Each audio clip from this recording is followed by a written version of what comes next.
Avant de redonner la parole à notre invité, nous allons lire la question du jour. La question qui vous permettra donc de gagner la somme de 100 000 francs CFA. Quel est le jour de passage de la rubrique Ces mots d'info? Réponse A, lundi. Réponse B, mercredi. Envoi A ou B au 98 133 pour tenter de gagner 100 000 francs. C'est une réalité. Toutes les semaines, nous faisons gagner 200 000 francs à nos téléspectateurs, enfin, ceux qui ont le courage et qui prennent le risque quand même d'appeler, d'envoyer des SMS pour nous donner la bonne réponse. Et voilà, nous nous retrouvons en compagnie de M. Kwaku Adaï Polycarpe Giacomo. C'est un nom quand même peu ordinaire. Hein. Merci, oui. Polycarpe. Polycarpe. C'est un nom chrétien en plus. Ah d'accord. Ouais. C'est un martyr grec. Pardon? Un martyr grec. Ok. Et Giacomo, c'est Jacob en italien. En italien. D'accord. Alors avec vous, on parle de vos actions, de vos œuvres vis-à-vis des enfants de la rue. Vous êtes érigé aujourd'hui en ONG pour pouvoir mieux les aider. Et vous nous avez raconté comment est-ce que vous avez structuré les devanciers que vous avez utilisés donc, pour approcher ces jeunes.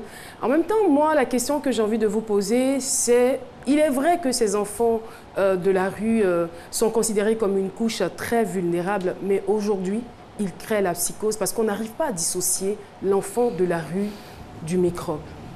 Vous n'en avez pas peur? Sinon, quelles sont les précautions que vous prenez pour aborder ces enfants?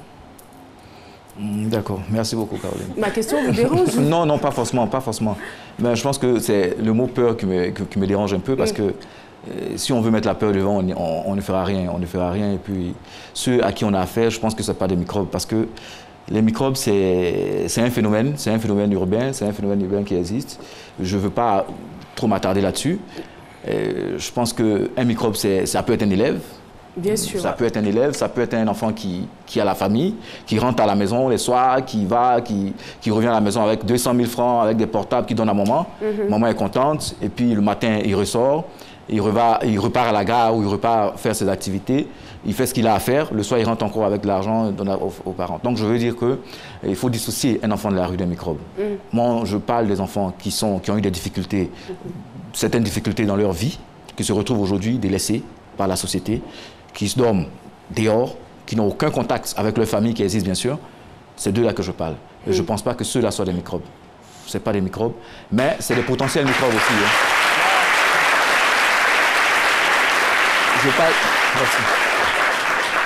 C'est des potentiels microbes parce que si on y prend garde, qu'on les laisse longtemps dehors comme ça, on ne sait pas de quoi sera fait demain. Parce qu'il faut un suivi, il faut un encadrement. Effectivement. Vous faites bien grâce à toutes vos actions et j'aimerais savoir comment vous trouvez les ressources pour, faire toutes ces actions-là. Comment vous trouvez les ressources pour mener toutes ces actions à l'endroit de ces enfants? Bon, comme j'ai dit, c'est une ONG, c'est un groupe d'amis. On s'est mis ensemble, il y a les cotisations.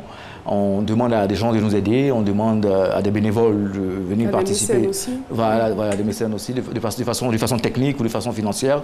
Peu importe, c'est le cœur. C'est le cœur qui te dit, si tu as envie de faire quelque chose, de faire un geste, tu le fais. Quand on a une activité, on la budgétise. Et puis on va vers certaines personnes pour dire, voilà l'activité qu'on a à mener, voilà combien elle coûte. Celui-là donne 1000 francs, 2000, et puis bon voilà, on sait... En même temps, il y a une question qui me trotte à l'esprit parce que je sais que vous êtes déplacé de guerre, vous n'avez pas eu du mal à vous réinsérer, vous avez, on va dire, un véritable esprit d'homme d'affaires. Et la question que je me pose, est-ce que derrière cette philanthropie ne se cache pas un business? Non, pas du tout, je pense pas. Non. C'est aucun business, d'autant plus que je pense que je ne calcule pas, moi. Je ne calcule pas en énergie, je ne calcule pas en temps quand je consacre ma vie à mes jeunes frères. Je ne crois pas qu'il y ait un business, parce que s'il y avait un business, il y avoir beaucoup de calculs. Vous allez me voir partout pour dire je veux de l'argent, je veux tant. Non, il n'y a pas de business derrière. Moi, je laisse chacun son appréciation. D'accord. Que chacun vient avec son cœur, chacun vient aider quand il peut. Je n'ai pas demandé d'argent à quelqu'un. Il vient avec un sac de riz, il vient avec des chaussures, il vient avec ce qu'il peut. Voilà. Merci beaucoup. Alors, le temps qui nous avait été imparti est échu. On va donc passer la parole au sage Cassie.